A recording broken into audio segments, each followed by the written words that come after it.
이혼 아니면 열린 결혼. 서울 근교 신도시. 회계사 박민수는 늘 그렇듯 평온한 저녁을 보내고 있었다. 거실의 가죽 소파에 누워 휴대폰 화면을 넘기고 있었다. 반복되는 뉴스들, 무의미한 광고들. 시계는 오후 9시를 가리키고 있었다. 부엌에서는 아내 이선영이 설거지를 하고 있었다. 48세의 민수는 그녀를 22년 동안 봐왔다. 22년.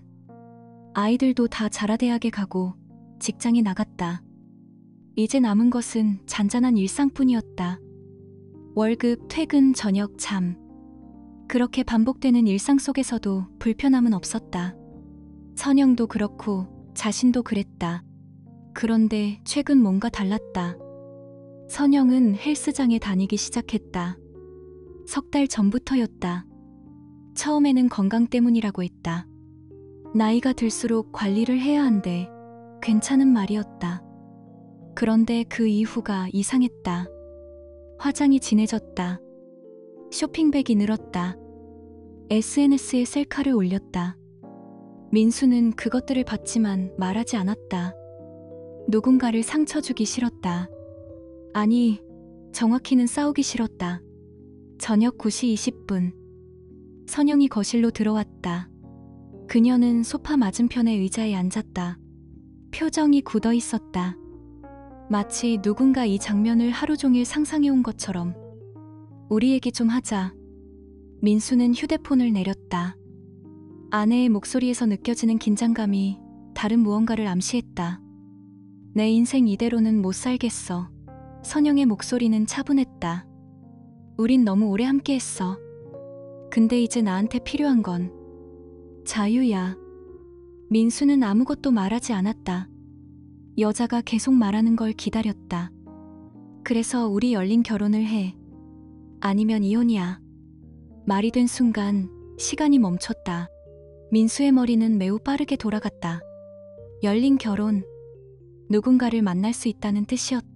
아내가, 그리고 자신도 그의 얼굴에 흔들림이 비쳤을 것이다. 선영이 다시 말했다. 이미 변호사 상담도 받았어. 자산은 절반씩. 집도 문제가 될 거고. 그녀의 목소리에는 확신이 있었다. 난 진심이야. 민수는 소파에서 몸을 일으켰다. 거실의 불빛이 그의 얼굴을 비추고 있었다. 45세의 선영은 남편의 표정을 읽으려 했다. 분노? 눈물? 절망? 대신 그가 한 말은 이것이었다. 좋아. 열린 결혼. 하자. 선영의 눈이 깜짝 놀랐다. 이건 그녀가 예상하던 반응이 아니었다. 근데 한 가지 있어. 민수의 목소리는 매우 차분했다. 제대로 정리를 하자. 계약서를 만들어서. 계약서? 그래. 너희 변호사로 이혼 서류를 준비하면서 난 내 변호사와 열린 결혼 계약서를 만들 거야. 자산 분리, 지출 한도, 소송 불가 조항. 그리고 그는 선영을 똑바로 바라봤다. 계약 후 1년 안에 이혼을 제기하면 위자료는 포기하는 조건. 선영은 말을 잃었다. 자신이 던진 폭탄이 어떻게 돌아오고 있는지를 이해하는데 몇 초가 걸렸다. 그런 건 좀 치사하지 않아? 민수는 미소를 지었다. 그것은 슬픈 미소였고 동시에 매우 차갑다. 넌 이혼 변호사를 준비했잖아. 난 그럴 생각이 없었는데. 그는 거실 창밖을 바라봤다. 신도시의 야경이 그의 눈에 들어왔다. 그래서 이제 우리 둘 다 데뷔를 하자. 공정하게. 거실에는 무거운 침묵만 남았다. 선영의 손가락이 떨리고 있었다. 남편의 태도는 상상했던 것과 완전히 달랐다. 분노도, 울음도, 간청도 없었다. 대신 있는 것은 섬뜩한 냉정함뿐이었다. 생각해봐. 내가 하는 말이 이상하지 않을 거야. 민수는 다시 소파에 누웠다. 넌 자유를 원했지. 자유는 책임이 따르는 거야. 그리고 나도 내 인생을 지키고 싶어. 그날 밤 이선영은 거실의 의자에서 오랫동안 움직이지 않았다. 자신이 시작한 게임이 이미 완전히 다른 판으로 변해 있다는 것을 깨달으면서 창밖으로는 신도시의 조용한 밤이 흘러갔다. 내일 아침 변호사들은 움직이기 시작할 것이었다. 그리고 민수는 이미 다음 수를 계산하고 있었다. 장, 계약으로 여는 문. 민수는 최근 몇 달을 되짚어 보았다.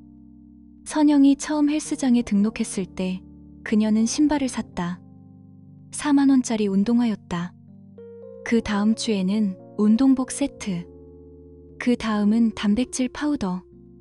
그리고 어느 날부터는 매일 저녁 11시에 휴대폰 화면을 확인했다. 손가락이 화면 위에서 멈췄다. 카톡? SNS? 아니면 뭔가 다른 것? 어디가? 어느 날 저녁 민수가 물었다. 헬스장. 그런데 11시였다. 헬스장은 10시에 문을 닫는다. 민수는 아무것도 묻지 않았다. 단지 알아채고 있었을 뿐이다. 선영의 얼굴도 달라지고 있었다. 처음에는 자연스러운 변화라고 생각했다. 나이를 먹으니까 화장이 진해지는 건 당연하지 않나. 그런데 그게 아니었다. 그녀는 거울 앞에서 20분씩 화장을 했다. 외출할 때도, 헬스장에 갈 때도. 그리고 3주 전의 그날, 선영이 귀에 착용한 에어팟이 떨어졌다. 거실 바닥에서. 민수는 그것을 집어들었다. 화면에는 카톡 메시지 목록이 떠 있었다. 정우진, 정우진, 정우진. 이름 하나만 반복되고 있었다. 오늘 뭐해? 헬스장 가는 중. 새로운 카페 갔어? 너 요즘 왜 이렇게 예뻐졌어? 그리고 그 메시지들 사이에 선영의 답장들. 오빠도 잘 지내세요? 농담하지 마세요. 감사합니다. 오빠라는 호칭. 존댓글. 그것이 무엇인지는 매우 명확했다. 민수는 에어팟을 조용히 다시 소파에 놓았다. 그리고 한 가지를 결심했다. 자신도 움직여야 한다는 것을.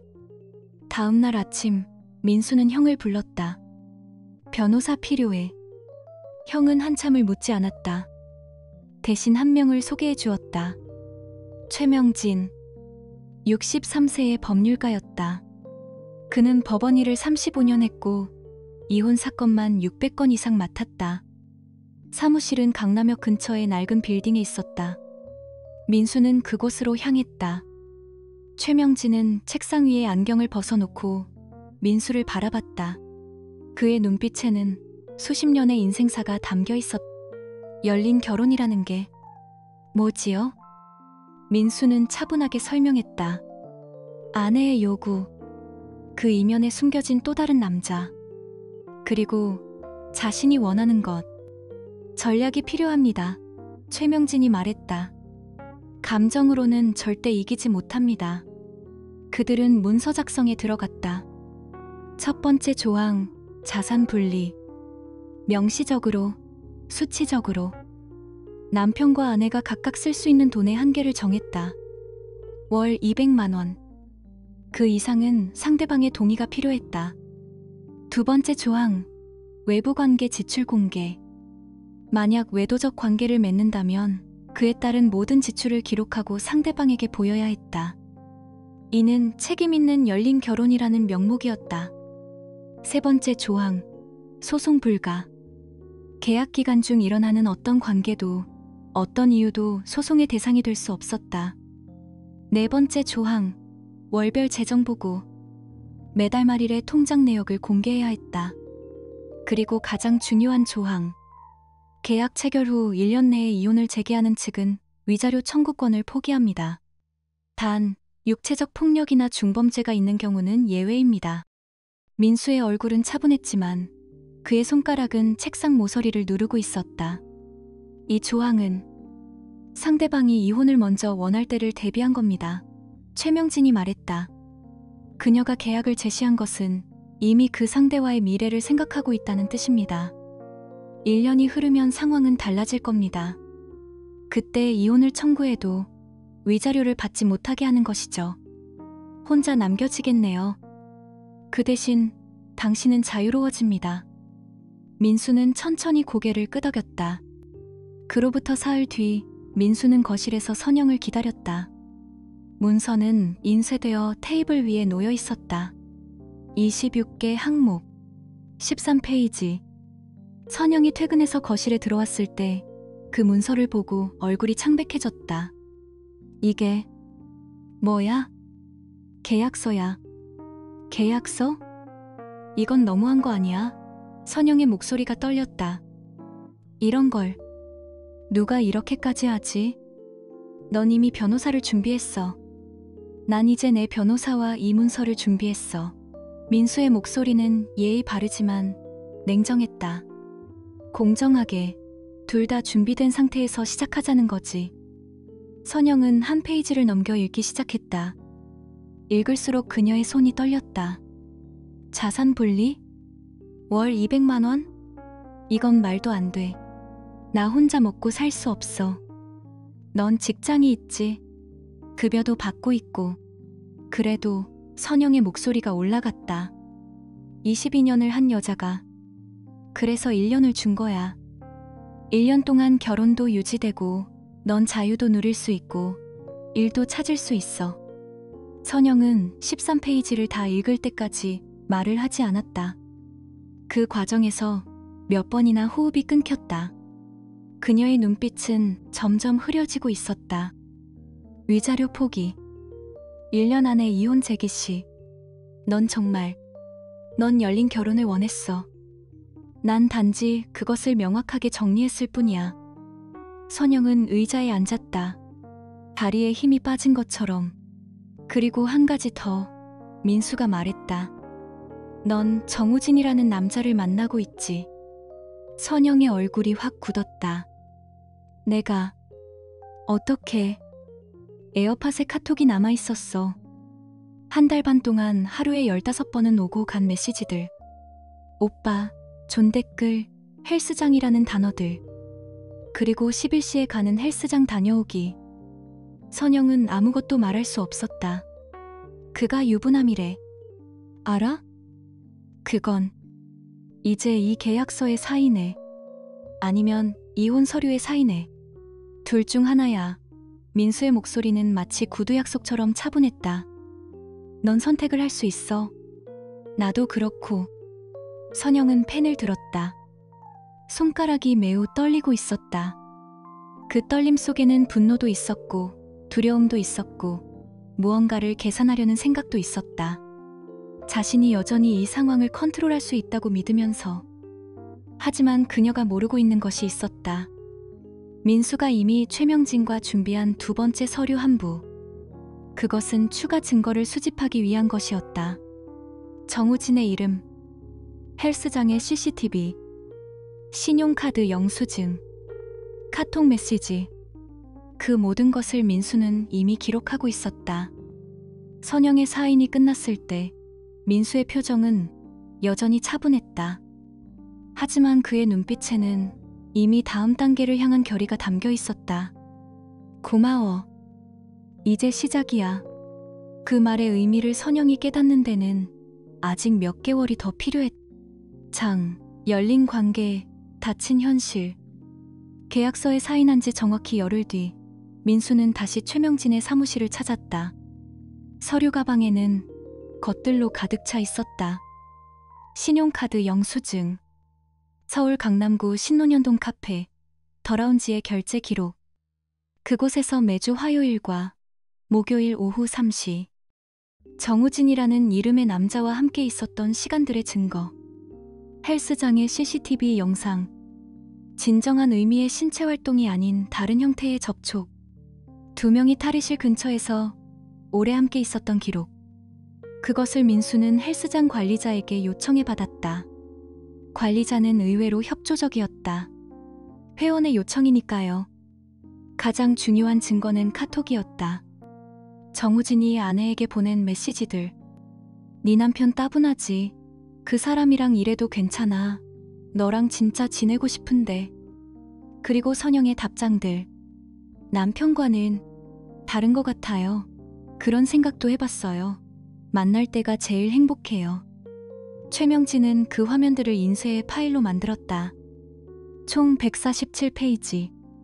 이걸로 충분합니다. 최명진이 말했다. 더 이상은 필요 없어요. 저 남자 유부남이죠? 네. 검색해봤습니다. 회사 홈페이지에 직원 소개가 있더군요. 결혼 상태도 명시되어 있습니다. 배우자 이름까지. 민수는 입술을 깨물었다. 그것은 분노의 표현이 아니었다. 결정의 표현이었다. 언제 시작할까요? 아직입니다. 그녀가 먼저 움직일 때까지 기다리세요. 그게 당신에게 유리합니다. 계약서가 발효된 지 3주 뒤 선영은 변했다. 그녀는 밤이 늦어도 외출했다. 친구 만나고 온다고 했다. 거짓이었다.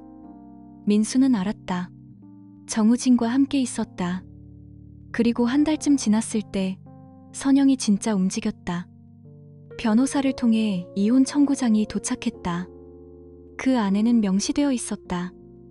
지속적인 부양 불능, 감정적 무시, 혼인 파탄의 책임은 남편에게 있음. 최명진의 표정은 침착했다. 예상대로군요. 그렇다면 이제 시작입니다. 서울중앙지방법원 민사 제3재판부.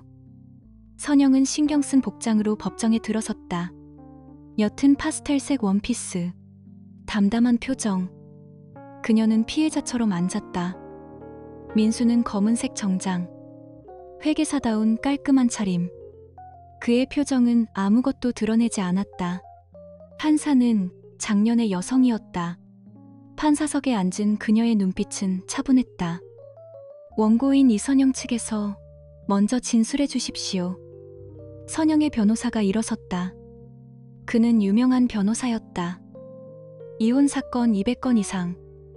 선영이 고급 비용을 지불한 대가였다. 피고인 박민수는 지난 22년간 아내의 정서적 필요를 완전히 무시했습니다. 아내는 아이들을 키우며 자신의 삶을 포기했고 이제 자신만의 인생을 원했을 뿐입니다. 그러나 피고인은 이를 수용하기는커녕 아내를 협박하고 억압하는 계약서를 강제했습니다. 최명진이 일어났다. 판사님, 계약서는 쌍방동의 하에 작성되었습니다. 강제는 없었습니다. 피고인의 대리인에게 기회를 드리겠습니다. 최명진은 차분하게 시작했다. 원고인은 열린 결혼을 제안했습니다. 이는 녹음 기록과 증인으로 입증할 수 있습니다. 피고인은 그 제안에 대해 투명한 계약서를 제시했을 뿐입니다. 그리고 현재 원고인이 이 계약서를 이용해 이혼을 청구하고 있다는 것은 자신의 선택이 초래한 결과에 책임을 지지 않으려는 것입니다. 판사의 눈빛이 선영을 향했다. 원고인이 주장하는 정서적 필요와 자신만의 인생이라는 것이 구체적으로 무엇인가요? 선영의 변호사가 대답했다.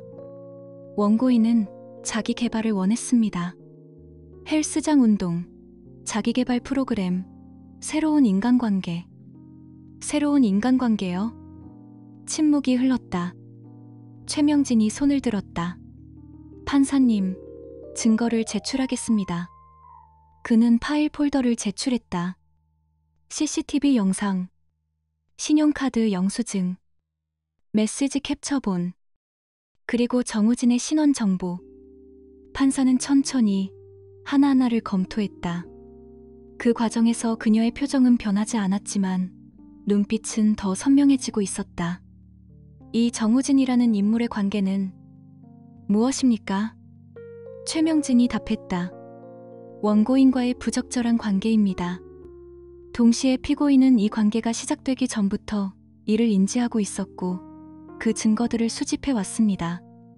선영의 얼굴이 창백해졌다. 그리고 한 가지 더. 이 정우진은 현재 결혼 관계에 있는 사람입니다. 배우자가 있습니다. 따라서 원고인의 행동은 타인의 혼인을 침해하는 행위입니다. 법정에는 무거운 침묵이 흘렀다. 선영의 변호사가 일어났다.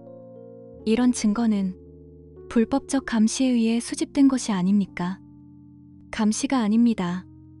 CCTV는 공개 장소에서의 기록이고 신용카드 영수증은 피고인의 동의 없이도 탐지할 수 있는 재정 기록입니다.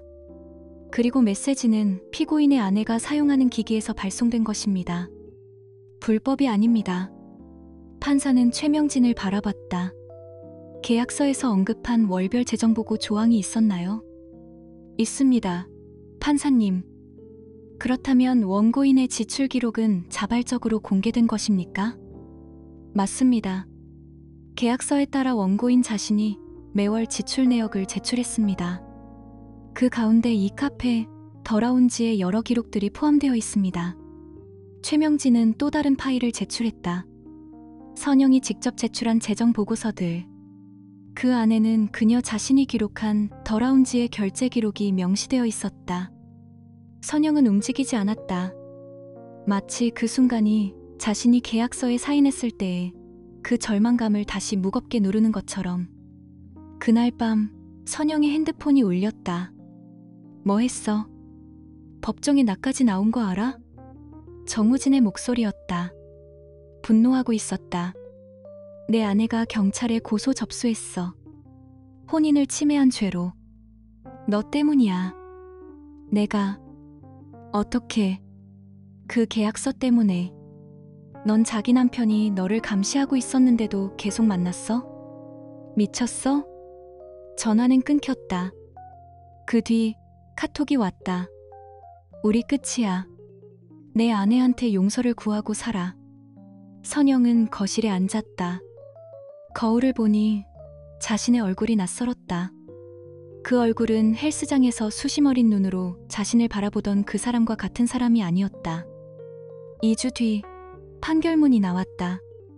제1항 이혼 청구 인용 제2항 위자료 배상 피고인 박민수은 원고인 이선영에게 500만 원을 배상한다. 제3항 재산 분할 계약서에서 명시한 조건에 따른다. 아내의 위자료 청구권은 포기된 것으로 간주한다. 판사의 판결문에는 한 문장이 더 있었다. 원고인이 제시한 열린 결혼이라는 개념은 투명한 합의하에 관계를 가정하는 것입니다. 그러나 원고인은 제3자 정우진와의 관계에서 그 투명성을 위반했으며 동시에 혼인 관계에 있는 제3자의 배우자에게 민사적 손해를 끼쳤습니다. 따라서 원고인의 이혼 청구는 인용되나 원고인이 기대했던 높은 재산 분할은 제한됩니다. 선영은 그 문장을 3번 읽었다. 기대했던 높은 재산 분할이라는 구절에서 그녀의 계획이 완전히 무너졌다는 것을 알았다. 그녀는 열린 결혼이라는 명목으로 자유를 얻고 민수의 22년 자산 중 절반을 챙기려고 했었다. 그것이 자신의 새로운 인생이었다. 하지만 민수는 그 계획을 완벽하게 무너뜨렸다. 이혼은 성립했다. 하지만 재산은 거의 나누지 못했다. 대신 500만 원의 위자료만 지급받았다. 그것도 남편이 도의적으로 제시한 금액이었다. 최명진은 민수에게 전화를 걸었다. 축하합니다. 완벽했습니다. 민수는 법원 계단 위에 서 있었다. 서울의 가을 햇빛이 그의 얼굴을 비추고 있었다. 그의 표정은 여전히 차분했지만 눈빛에는 무언가가 남아 있었다. 그것이 승리인지 아니면 다른 것인지는 아무도 알 수 없었다. 강남역 쪽으로 가는 차들의 소리가 들려왔다. 도시의 소음 속에서 민수는 한 가지를 생각했다. 그것은 복수라는 말이 아니었다. 그것은 보호라는 말이었다. 자신을 보호하기 위해 그는 모든 것을 계산했고 모든 증거를 모았고 모든 전략을 펼쳤다. 선영을 파괴하기 위해서가 아니라 자신을 지키기 위해. 본문. 민수는 차분히 움직였다.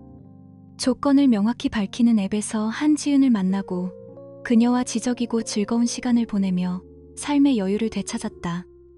반면 선영의 열린 연애는 처참했다. 헬스장에서 관심 있던 남자 정우진은 유부남이었고 다른 남자들도 대부분 육체적인 것만 원했다. 이런 게 내가 바라던 거였나.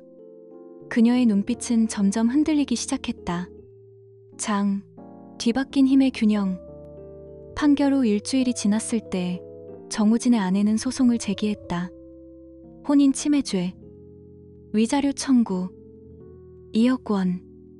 그 소식은 정우진이 다니는 회사의 인사팀을 통해 퍼져나갔다. 임원진이 먼저 알았다. 그 다음은 동료들이었다. 그리고 마지막으로는 언론이었다. 유명 마케팅 회사 임원, 혼인 침해 소송 중, 배우자 수억 원 위자료 청구. 기사는 크지 않았다. 하지만 충분했다. 정우진의 이름이 검색되면 그 기사가 떠올랐다. 회사 홈페이지의 직원 소개 페이지는 글을 삭제했다. 임원진은 그를 만나지 않기 시작했다. 그리고 3주 뒤 정우진은 자진해서 회사를 그만뒀다. 정우진은 아내와 함께 살던 아파트도 나갔다. 명동의 고시원으로 이사했다. 12평. 창문 하나. 그곳에서 그는 매일 천장을 바라봤다. 선영의 추락은 더 깊었다. 첫 번째는 일이었다. 법정 기록은 공개였다. 선영이 다니던 회사의 인사팀은 이를 알았다. 판결문에 명시된 타인 혼인 침해, 계약서 위반, 그리고 부도덕한 행동. 경영진은 조용했다. 하지만 선영의 보너스는 삭감되었다. 그 다음은 팀 리더 역할이었다. 현재 여건상이라는 명목으로. 그리고 6개월 뒤 정리해고였다. 구조 조정. 최근 실적 미달. 아무것도 개인적이지 않아요. 선영은 20년 다니던 회사를 떠났다. 그녀의 나이는 45세였다. 같은 수준의 회사에서 채용해줄 곳은 없었다. 그녀가 지원한 회사들의 인사팀은 모두 같은 이유로 거절했다. 경력과 실적은 훌륭하신데 현재로서는, 그 현재는 영원했다. 두 번째는 재정이었다. 이혼 후 선영은 22년 함께 살던 집에서 나와야 했다. 판결에 따라 그 집은 민수의 것이 되었다. 그녀는 강남 아파트에 전세로 옮겼다. 목돈 2천만 원이 필요했다. 그 돈은 이혼 때 받은 500만 원과 자신의 저축에서 나왔다. 월세 220만 원, 관리비 70만 원, 전기, 가스, 통신비 등을 합치면 매달 350만 원이 필요했다. 실직 후 실업급여는 월 120만 원. 그것으로는 부족했다. 그녀는 아르바이트를 찾았다. 편의점, 카페, 배달. 어느 날 카페에서 일할 때 이전 회사의 후배가 들어왔다. 그 후배는 선영을 보고 눈빛이 변했다. 동정. 그리고 그 동정 속에 숨겨진 우월감. 언니, 이제 여기서 일해요? 선영은 커피를 내렸다. 아무것도 말하지 않았다. 세 번째는 관계였다. 선영의 휴대폰에는 더 이상 연락이 없었다. 헬스장 친구들은 연락을 끊었다. 요즘 바빠서라는 명목으로. 대학 동창들의 카톡 그룹에서는 누군가 그녀를 나갔다. 공식적인 이유는 없었다.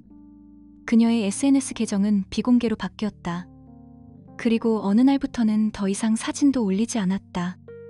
민수는 이 모든 것을 보고 있었다. 최명진으로부터 오는 보고들. 선영이 회사를 그만뒀습니다. 실직 상태네요.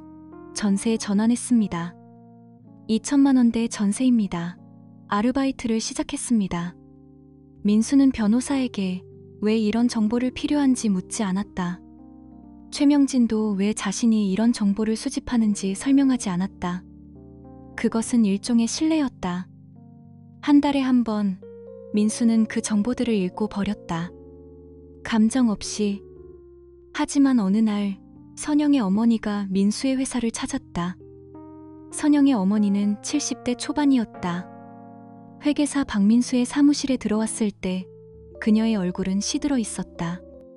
당신, 우리 딸을 이렇게까지 해야 했어? 민수는 거리를 두고 있던 의자를 움직이지 않았다. 우리 선영이가 뭘 잘못했는데 이렇게. 직장도 잃고 돈도 없고. 어머니, 민수가 말했다. 목소리는 차분했다.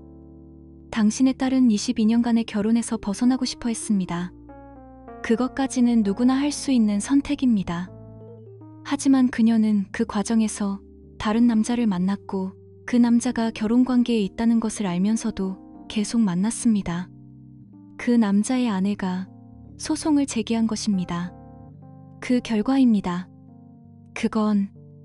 그건, 그리고 나는 당신의 딸이 나를 협박했을 때 그냥 받아들였습니다. 이혼하거나 열린 결혼이라고. 나는 반발하지 않았습니다. 대신 그 말을 글로 정리했을 뿐입니다. 선영의 어머니는 민수의 얼굴을 바라봤다. 그 얼굴에는 분노가 없었다. 있는 것은 차분함 뿐이었다. 그것이 더 무서웠다. 당신의 딸이 잃은 것들은 내가 만든 게 아닙니다. 그녀 자신이 만든 것입니다. 나는 단지 그것을 명확하게 보여줬을 뿐입니다. 선영의 어머니는 아무것도 말할 수 없었다. 그리고 한 가지만 더. 나는 당신의 딸이 지금 어떻게 살고 있는지 알고 있습니다. 직장도 잃고 돈도 없고 혼자라는 것을. 하지만 그것은 그녀가 받아들여야 할 대가입니다. 잘못된 선택에 대한. 그래도 사람이 이렇게까지. 어머니, 당신의 딸은 다시 시작할 수 있습니다. 나이는 많지만 아직 건강하고 일할 능력도 있습니다. 다만 자신이 한 일을 인정하고 책임을 져야 합니다. 민수는 다시 일을 펼쳤다. 더 이상 이야기할 것은 없었다. 선영의 어머니는 회사를 나갔다. 복도에서 그녀의 발걸음은 떨리고 있었다. 그로부터 2개월 뒤 민수는 법원을 다시 방문했다. 이번에는 이혼 관련이 아니었다. 부동산 등기부 전산화. 이제 그 집은 공식적으로 민수의 것이었다. 22년을 함께 살던 그 집. 그 안에는 수백 개의 기억이 있었다. 민수는 그 집 안에서 3일을 보냈다. 아이들의 어린 시절 사진, 선영과 함께 찍은 여행 사진, 함께 선택했던 소파, 커튼, 그림. 그것들을 보면서 민수는 생각했다. 이 복수가 과연 필요했던가? 이 모든 증거 수집과 법정 대결이 정말 필요했던가? 답은 명확했다. 필요했다. 왜냐하면 그것이 없었다면 자신은 지금 선영의 새로운 남자친구의 아파트에 있을 것이고 집은 팔려나가고 재산의 절반은 그녀의 것이 되어 있을 것이었기 때문이다. 그것은 복수가 아니었다. 그것은 생존이었다. 민수는 집을 정리하기로 결심했다. 새롭게. 낡은 소파는 버렸다. 커튼도 바꿨다. 벽도 다시 칠했다. 그리고 주말, 민수는 등산을 가기로 했다. 북한산. 아침 7시. 등산로에서 그는 같은 나이대의 여자를 만났다. 윤가영. 44세. 회사원. 혼자 산을 타고 있었다. 아, 미끄러워. 조심하세요. 민수가 그녀의 팔을 잡아줬다. 그 순간 그의 얼굴에는 오랜만에 미소가 떠올랐다. 그것은 전략적 미소가 아니었다. 자연스러운 미소였다. 고마워요. 혼자 자주 와요? 네. 가끔. 저도. 그들은 함께 산을 올랐다. 말이 많지 않았다. 다만 함께 있는 것으로 충분했다. 정상에 다다랐을 때 윤가영이 물었다. 혼자셔요? 네. 최근에. 민수는 아무것도 더 설명하지 않았다. 그럴 필요가 없었다. 윤가영도 자신의 과거를 말하지 않았다. 그럼 우리 자주 만나도 될까요? 민수는 천천히 고개를 끄덕였다. 좋습니다. 그들이 산을 내려올 때 서울 위에는 가을해가 지고 있었다. 도시의 불빛들이 하나둘 켜져갔다. 민수는 생각했다. 22년의 결혼. 그것은 끝났다. 하지만 그것이 전부가 아니었다. 그 결혼 속에서 얼마나 많은 타협을 했는지, 얼마나 자신의 의견을 무시했는지, 얼마나 평온함이라는 이름으로 자신을 속였는지. 선영의 폭탄 선언은 어쩌면 그에게 필요한 충격이었을 수도 있다. 왜냐하면 그것이 없었다면 그는 지금도 여전히 같은 거실에 누워 휴대폰 화면을 넘기고 있을 것이기 때문이다. 나쁜 결혼도 있다. 하지만 그 나쁜 결혼에서 배워야 할 것들도 있다. 자존감, 선택의 자유, 그리고 자신을 지킬 수 있다는 믿음. 그것들을 민수는 이제 가지고 있었다. 윤가영의 손이 그의 손을 스쳐 지나갔다. 의도적이지 않은 자연스러운 접촉. 민수는 그녀의 손을 잡았다. 복수는 끝났다. 이제 시작이었다. 닫힌 결혼, 열린 삶. 민수는 사무실 책상에 앉아 있었다. 평일 오후 3시. 최명진으로부터 온 마지막 이메일을 읽고 있었다. 이혼이 확정되었습니다. 모든 절차는 완료되었고 더 이상의 법적 개입은 필요 없을 것 같습니다. 수고하셨습니다. 최명진. 민수는 이메일을 삭제했다. 폴더를 비웠다. 그리고 휴지통도 비웠다. 그것으로 끝이었다. 더 이상 할 일이 없었다. 증거를 수집할 필요도 없었고, 법정에 나갈 필요도 없었고, 변호사와 만날 필요도 없었다. 그 대신 그에게 필요했던 것은 다른 것이었다. 윤가영과의 관계는 서서히 진행되고 있었다. 함께 산을 타고, 함께 카페에 가고, 함께 영화를 보고. 아직 손을 잡는 것 이상의 것은 아니었지만 그것으로 충분했다. 당신 이혼했다고 했잖아. 그럼 지금 혼자야? 네.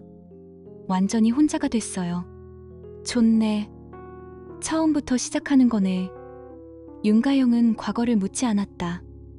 대신 그녀는 현재를 나누는 것에 만족했다.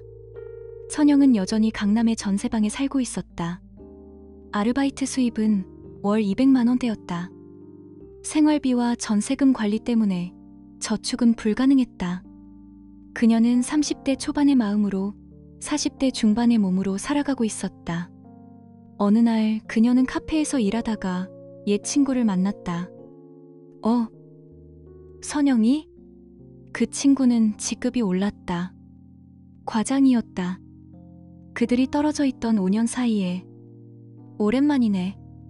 어디 다니고 있어? 아, 여기서. 카페에서? 친구의 목소리에는 동정이 있었다. 선영은 그것을 느꼈다. 건강해 보이네. 살도 많이 빠졌고. 그것도 빈정거림이었다. 선영은 아무것도 말하지 않고 커피를 만들었다. 그 친구가 나간 후 선영은 거울을 봤다. 그 거울 속의 자신은 자신이 알던 사람이 아니었다. 피부는 거칠었고 눈 아래는 까맣고 입술도 창백했다.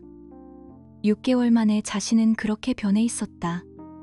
그녀는 화장실에서 울었다. 12분 동안. 정우진은 고시원에서 벗어났다. 대신 그는 지방으로 내려갔다. 대구. 작은 마케팅 회사에 입사했다. 연봉은 이전의 절반이었다. 하지만 그곳에서는 그의 과거를 알지 못했다. 혼인 침해 소송은 합의로 마무리됐다. 위자료 1억 8천만 원. 5년 할부. 그는 매달 300만 원을 아내에게 보냈다. 그리고 남은 돈으로 고시원 월세를 냈다. 밥도 싸게 먹었다. 옷도 샀다. 하지만 여전히 부족했다. 그의 아내는 이혼했다. 아이들은 아내 쪽에가 있었다. 월 200만 원의 양육비도 내야 했다. 정우진은 자신이 무엇을 했는지 알고 있었다. 그리고 그에 대한 대가를 지불하고 있었다. 그것은 끝나지 않을 것 같았다. 1년 뒤 민수는 강남역 근처에서 선영을 마주쳤다. 우연이 아니었다. 그 근처의 카페에서 일하고 있다는 것을 민수는 알고 있었다.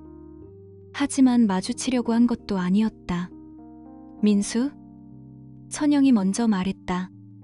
그녀는 민수를 인식했지만 민수는 그녀를 처음에 알아보지 못했다. 아, 선영이. 그렇게만 말했다. 선영의 얼굴에는 여러 감정이 떠올랐다. 부끄러움, 두려움, 그리고 무언가 다른 감정. 잘 지내? 네. 잘 지내고 있어요. 그 잘 지내고 있어요는 거짓이 아니었다. 민수는 정말로 잘 지내고 있었다. 선영은 잠시 동안 말을 찾지 못했다. 나 미안해. 미안하다고 해서 뭐가 달라질까요? 그건 당신이 한 선택이 있습니다. 그리고 그에 대한 결과가 있습니다. 미안함은 그 결과를 바꾸지 못합니다. 민수의 목소리는 차분했다. 분노가 아니었다. 단지 사실을 말하는 것일 뿐이었다. 당신이 변호사까지 준비했을 때 당신은 이미 모든 것을 계산하고 있었습니다. 그 대신 나도 계산했습니다. 다를 뿐이죠. 선영의 눈에는 눈물이 맺혀 있었다. 당신을 미워하지는 않습니다. 하지만 용서도 하지 않습니다. 당신의 선택이 뭔지 알고 있으니까요. 당신의 남은 인생은 당신이 만드는 겁니다. 나의 선택 때문이 아니라 당신의 선택 때문에. 민수는 그 자리를 떠났다. 강남역 거리는 여전히 혼잡했다. 수많은 사람들이 자신의 인생을 살아가고 있었다. 누군가는 성공하고, 누군가는 실패하고, 누군가는 그 사이에서 버티고 있었다. 선영도 그들 중 하나였다. 이제 2년이 지났다. 민수는 윤가영과 함께 살기 시작했다. 살던 집을 정리하고 새로운 곳으로 옮겼다. 둘 다 이전의 삶을 완전히 마감하기 원했다. 그 과정에서 민수는 선영과의 결혼 사진들을 모두 버렸다. 아이들은 어떻게 되었는가? 그들은 벌써 사회인이 되어 있었다. 큰아들은 회계사가 되려고 준비 중이었고, 작은 딸은 디자인 회사에 다니고 있었다. 아빠 다시 행복해 보여. 딸이 말했다. 그것이 전부였다. 어머니에 대해서는 묻지 않았다. 아이들은 이미 어른이었고 부모의 선택에 대해 판단할 권리를 자신들이 가지고 있다는 것을 알고 있었다. 선영은 결국 받아들였다. 자신의 인생이 그것이라는 것을. 45세의 여자. 경력도 중단되었고 남편도 떠났고 새로운 남자도 없었다. 그리고 그것이 자신이 선택한 결과라는 것을. 하지만 받아들임과 동시에 그녀는 다시 시작했다. 온라인 마케팅 강의를 들었다. 비용은 저축을 깎아서 냈다. 6개월간. 그 후 프리랜서로 일을 시작했다. 월급이 아닌 프로젝트 기반의 소득이었다. 월 200, 300만 원대였다. 충분하지는 않았지만 가능했다. 더 중요한 것은 그녀가 다시 하고 있다는 느낌이었다. 불행하지만 수동적인 아르바이트가 아니라 능동적으로 무언가를 만들고 있다는 느낌. 그 과정에서 그녀는 같은 나이대의 여자들을 만났다. 이혼한 여자들, 실직한 여자들, 다시 시작하는 여자들. 난 정말 미쳤어. 남편이 있을 때는 그걸 못 봤어. 한 여자가 말했다. 뭐가요? 내 인생이 내 거라는 것. 남편과 함께하면 그게 마치 누군가의 인생인 것 같았어. 선영은 고개를 끄덕였다. 정확한 표현이었다. 민수는 어느 날 윤가영에게 물었다. 나 복수했다고 생각해요? 응. 내 아내를 이겨야 한다고 생각해서 증거를 모으고 계약서를 만들고 법정에서 싸웠어요. 그게 복수인가? 윤가영은 생각해봤다. 글쎄, 복수라기보다는 자기 보호인 것 같은데. 맞아. 나는 나를 지켰어요. 감정적으로가 아니라 전략적으로. 차갑게. 그게 나쁜가? 나쁜 건 아닌데 때때로 혼자가 된 기분이 들어요. 그 과정에서 너무 많은 것을 버린 것 같아서. 예를 들면 따뜻함, 용서, 이해. 윤가영은 민수의 손을 잡았다. 그건 아직도 배울 수 있어. 나랑 함께. 민수는 웃었다. 그것은 전략적 미소가 아니었다. 4년이 지났다. 선영은 여전히 프리랜서로 일하고 있었다. 돈은 여전히 부족했지만 삶은 안정되어 있었다. 그녀는 더 이상 누군가를 원하지 않았다. 대신 자신을 원했다. 정우진은 대구에 정착했다. 아내와의 합의금 지불이 끝나갔고 다시 새로운 관계를 시작했다. 그 여자는 자신이 유부남이라는 것을 알고 있었다. 하지만 그녀도 유부녀였다. 우리 이제 자유로워? 아니, 우린 책임이 남았어. 그것이 정우진이 배운 것이었다. 민수와 윤가영은 결혼했다. 화려한 식이 아니었다. 가족과 친구들만 모인 작은 식이었다. 민수의 아이들도 왔다. 딸이 그를 보고 말했다. 아빠, 이번엔 행복하게 살아. 응. 이번엔 다르게 살 거야. 전략 없이. 단지 함께. 그것이 민수의 약속이었다. 강남역 근처의 카페. 선영이 다니던 그 카페가 문을 닫았다. 대신 그 자리에는 새로운 프랜차이즈가 들어왔다. 선영은 거기서도 일하지 않았다. 프리랜서로 일하는 그녀는 고정된 공간을 원하지 않았다. 어느 날 그 카페 앞을 지나가던 민수와 윤가영은 그것을 봤다. 저기 예전에 뭐였어? 몰라. 언제 가봤어? 아니. 민수는 그 자리를 잠시 바라봤다. 그리고 계속 걸어갔다. 선영을 생각했지만 분노를 느끼지 않았다. 대신 느낀 것은 시간이 모든 것을 부드럽게 만든다는 것이었다. 상처도, 분노도, 증오도. 22년의 결혼은 끝났다. 그리고 그 결말도 끝났다. 이제 남은 것은 각자의 삶이었다. 민수는 차갑고 계획적으로 자신을 지켰다. 그리고 그것은 옳았다. 선영은 자신의 선택에 책임지고 있었다. 그리고 그것도 옳았다. 정우진은 지방에서 조용히 빚을 갚고 있었다. 그것도 옳았다. 복수는 없었다. 단지 선택이 있었고 책임이 있었고 그 책임을 받아들이는 사람과 외면하는 사람이 있었을 뿐이다. 삶은 드라마가 아니었다. 단지 선택과 그 결과일 뿐이었다. 그리고 그것을 받아들이는 순간 비로소 사람은 살아갈 수 있게 된다. 민수는 윤가영의 손을 잡았다. 미래가 어두울까봐. 아니, 미래가 불확실해서. 하지만 그게 좋아. 왜? 확실함은 거짓이야. 불확실함만이 자유야. 윤가영은 그를 바라봤다. 맞아. 그 자유로 우리 살아가자. 그들은 함께 걸어갔다. 차갑지도 뜨겁지도 않은 그냥 따뜻한 손을 맞잡으며 22년의 결혼이 끝나는 순간 비로소 삶이 시작된다. 그것이 이 이야기의 진실이었다.